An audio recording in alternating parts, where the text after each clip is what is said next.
Gold trusted gold buyers మీరు తాకట్టు పెట్టిన బంగారాన్ని విడిపించి ఈ రోజు ఉన్న మార్కెట్ ధరకు కొనబడను.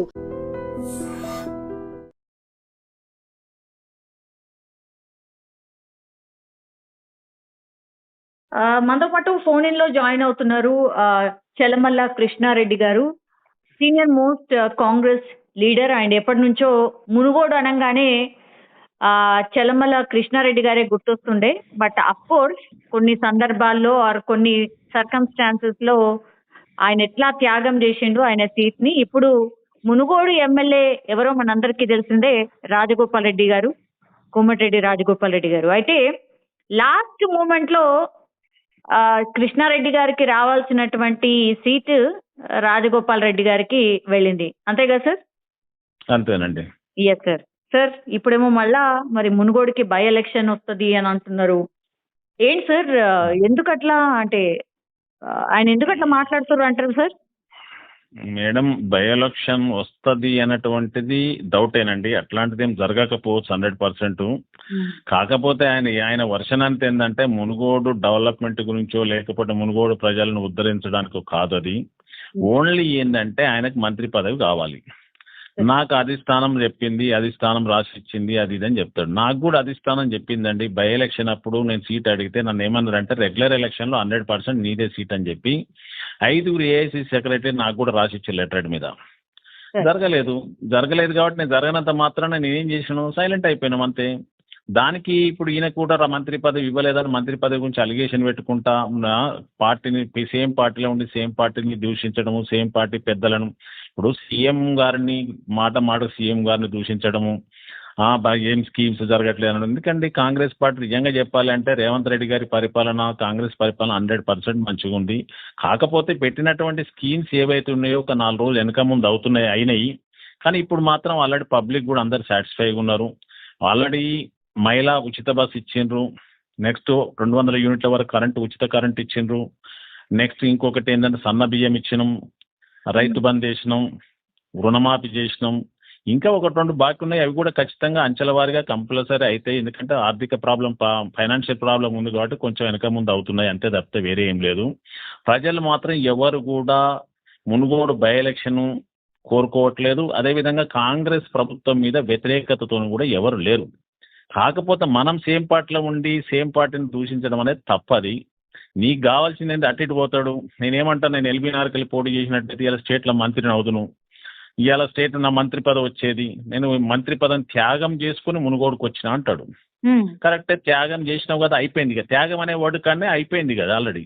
నువ్వు మునుగోడుకు వచ్చినావు, సరే గెలిచినావు. మునుగోడు ప్రాంతాన్ని డెవలప్మెంట్ విషయంలో అదే సీఎం గారి దగ్గరికి పోయి, అయ్యా నేను నా మంత్రి పదవిని త్యాగం చేసేసిన, నా ప్రాంతం అభివృద్ధి చేసుకోవాలంటే నాకు నిధులు కావాలి అని కొట్లాడినట్టయితే ఎందుకు ఇవ్వరు చెప్పండి? ఖచ్చితంగా ఇస్తారు.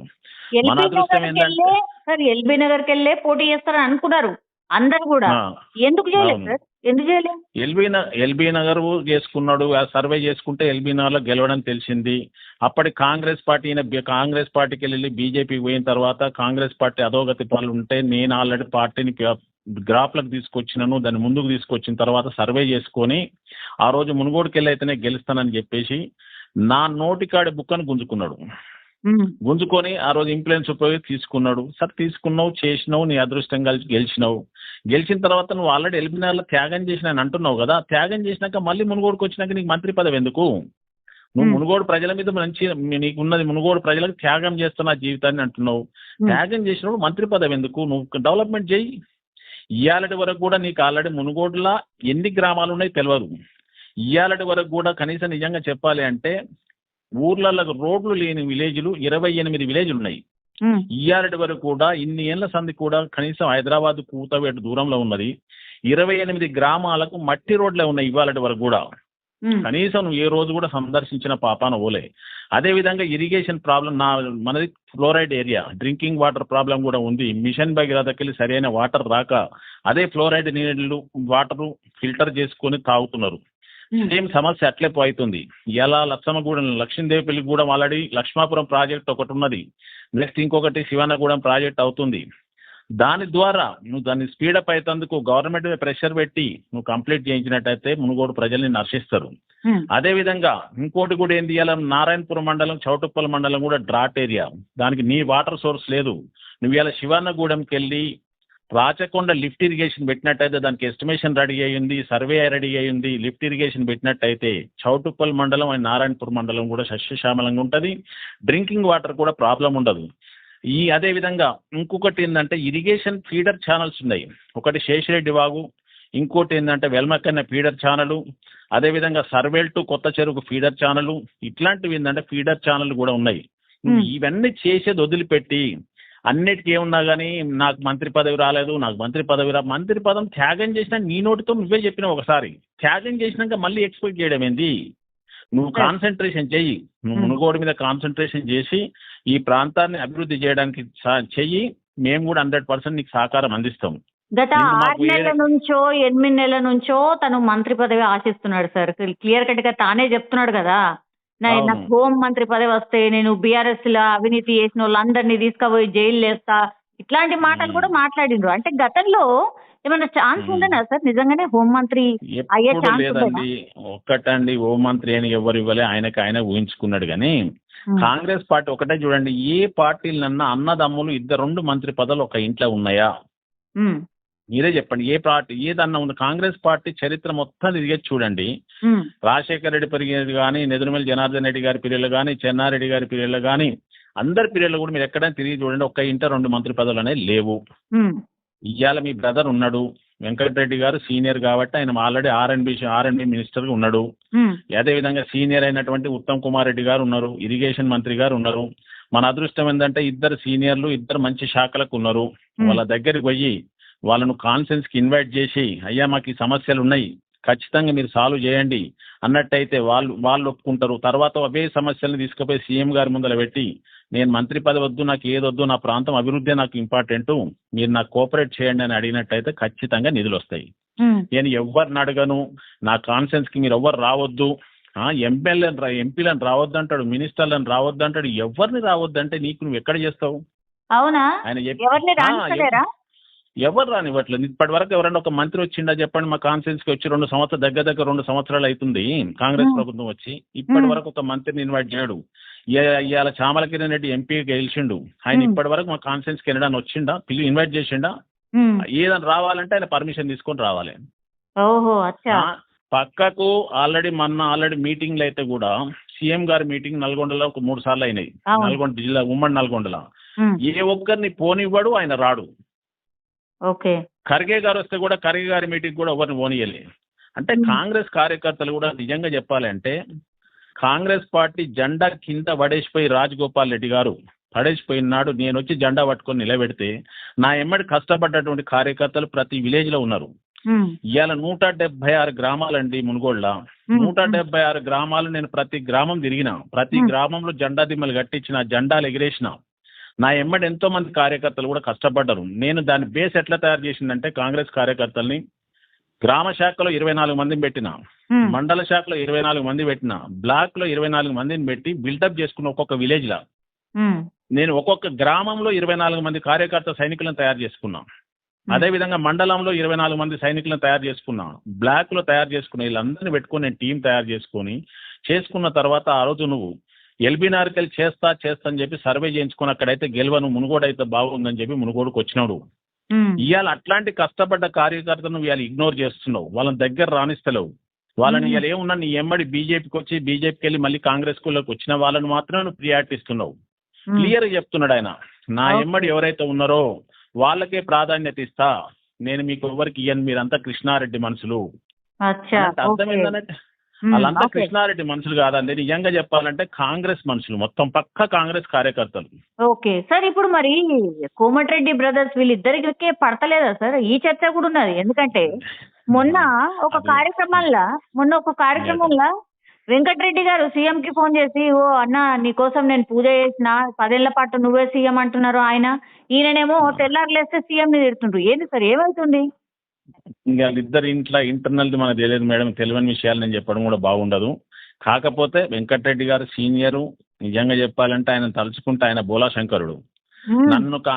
నన్ను యాక్చువల్ గా నన్ను రాజకీయంలో యాక్టివ్ కమ్మని చెప్పింది కూడా ఆయనే. ఓకే. చెప్పిండు. సరే కొన్ని అనివార్య కారణాల వల్ల ఇక వాళ్ళ సొంత బ్రదర్ కాబట్టి ఆయన కాదని లేకపోయిండు, నాకు హెల్ప్ చేయలేకపోయిండు, అంతవరకు ఒప్పుకుంటా. కానీ మ్మ్. వెంకటరెడ్డి గారు ఇట్లా మనసులో పెట్టుకొని ఇట్లా ఈ రకమైనటువంటి ఇబ్బంది పెట్టే మనిషి కాదు ఆయన.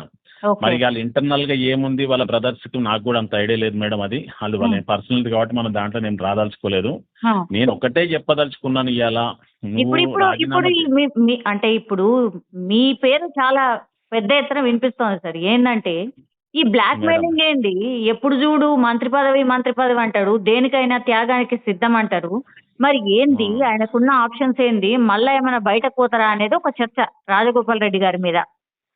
కొంతమంది కూడా మాట్లాడుతున్నారు అక్కడ వాళ్ళు కూడా, అన్న ఊకే బెదిరియడం కాదు, నువ్వు రాజీనామా చేయి అని అట్లా కూడా మాట్లాడుతున్నారు కొంతమంది. మరి ఏం జరుగుతుంది మీరు చెప్పాలి.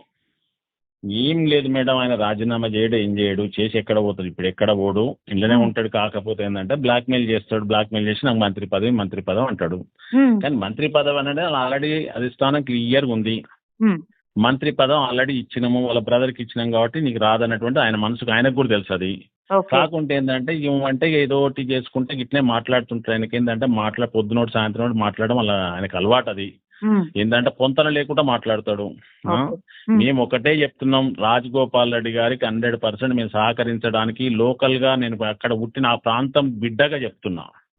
ఇంకోటి ఒక చెప్పదలుచుకుంది ఏంటంటే రాజగోపాల్ రెడ్డి గారు ఆ ప్రాంతం బిడ్డ కాదు కాబట్టి ఆ ప్రాంతం మీద ప్రేమ లేదు. ఆయన ప్రేమ అంతా ఏంటంటే మంత్రి పదవి మీద ఉంది. మంత్రి పదవి. నీకు ఆ ప్రాంతం బిడ్డ ఉన్నా మాకు తెలుస్తుందండి సాధక బాధకాలు. నిజంగా చెప్పాలంటే మాది హైదరాబాద్ కూతవేటు దూరంలో ఉంది. కనీసం రోడ్లు లేవు ఇప్పటి వరకు, తాగడానికి నీళ్లు లేవు. ఎంత బ్యాక్వర్డ్ ఏరియా ఉందంటే అంత బ్యాక్వర్డ్ ఏరియా మునుగోడు కాన్స్టిట్యున్సీ. ఇవాళ బై ఎలక్షన్ల పుణ్యమా అని చెప్పి మన లాస్ట్ టైం 2023లో 2022లో బై ఎలక్షన్ పుణ్యమా అని చెప్పి ఇప్పుడు ఉన్నటువంటి మంచి పొజిషన్ ఉన్నటువంటి మంత్రులు కానీ ఎమ్మెల్యేలు కానీ సీఎం గారికి కానీ ప్రతి గల్లీ తెలుసు. వాళ్ళ దగ్గరికి పోయి నిజంగా అయినా ఒక మెట్టు దిగి, అయ్యా నా ప్రాంతం వెనుకబడ్డ ప్రాంతం మీ అందరికి తెలిసిన విషయమే, పంచాయతీరాజ్ మినిస్టర్ దగ్గరికి పోయి సీతక్క గారి దగ్గర పోయి అమ్మ ఈ రోడ్లకు డబ్బులు ఇవ్వండి, ఆర్ఎన్బి మినిస్టర్ దగ్గరికి పోయి అయ్యా ఈ రోడ్లకు ఇన్ని డబ్బులు ఇవ్వండి, ఇరిగేషన్ మంత్రి దగ్గరికి పోయి ఈ ఫీడర్ ఛానల్ కావాలి, ఈ లిఫ్ట్ ఇరిగేషన్లు కావాలి, మా ఏరియాకు ఒక 2,000 కోట్లు ఇవ్వండి, మాకు తాగునీటి సమస్య ఉండదు, సాగునీటి సమస్య ఉండదు అని రిక్వెస్ట్ చేసుకుంటే ఖచ్చితంగా వాళ్ళు హెల్ప్ చేస్తారండి. ఈ ప్రపోజల్స్ అన్ని తీసుకుని సీఎం గారి దగ్గర ఇవేం అడుగుతలేడు. 7కెళ్ళి నాకు మంత్రి పదవి కావాలి, ఇది ఒకటే అడుగుతున్నారు. మరి సార్ ఇన్నిసార్ల ఇట్లా డైరెక్ట్ సీఎం మీదనే మాట్లాడితే మరి చర్యలు ఎందుకు తీసుకుంటలేదు సార్? అధిష్టానం ఏందనేది ఎట్లుంటది మేడం, కాంగ్రెస్ దాంట్లో కొంచెం ఎక్కువ ఆలోచిస్తారు. ఆలోచించి ఏం చేస్తారో పెద్దలుగా వాళ్ళకి తెలియాలి. నేను మాత్రం ఏంటంటే నా మునుగోడు కాన్స్టిట్యున్సీ వరకు మాత్రమే నేను మాట్లాడుతున్నా. పరిధి మొత్తం ఓన్లీ మునుగోడు కాన్స్టిట్యున్సీ. ఎందుకంటే ఆ ప్రాంత బిడ్డగా నేను ఒకటే ఏంటంటే మా ప్రాంతానికి ఇప్పటికి అన్యాయం జరుగుతూ వస్తా ఉంది మా మునుగోడుకు. అంటే చర్యలు తీసుకున్నారు కదా సార్, ఇప్పుడు ఎమ్మెల్సీ తీన్మార్ మల్లన్న ఆయన మీద చర్యలు తీసుకున్నారు, సస్పెండ్ చేశారు. మరి ఎందుకు అంటే ఇట్లనే మాట్లాడుతున్నారు కదా, ఈయన కూడా అట్లనే మాట్లాడుతున్నారు కదా రాజగోపాల్ రెడ్డి గారు, ఆయన మీద ఎందుకు చర్యలు ఉండవు? ఇంకా అది తెలుస్తుంది మేడం, 1 or 2 days లో ఏందనేది తెలుస్తుంది. పెద్దల డిసిషన్ ఏముంటది అనేది తెలియదు మనకు. చర్చ నడుస్తుందా దీని మీద? నడుస్తుంది ఉన్నట్టుగా నేను కూడా న్యూస్ లో చూశానండి. నేను నిన్న ఇవాళ 2 కాన్స్టిట్యున్సీలో ఉన్నాను కాబట్టి నాకు అంత ఐడియా లేని సిటీకి కూడా రాలేదు. నేను ఏంటంటే నా పరిధి ఓన్లీ నా మునుగోడు కాన్స్టిట్యున్సీ లిమిట్ దాటి ఒక స్టెప్ కూడా అవతల పోయి మాట్లాడలేను.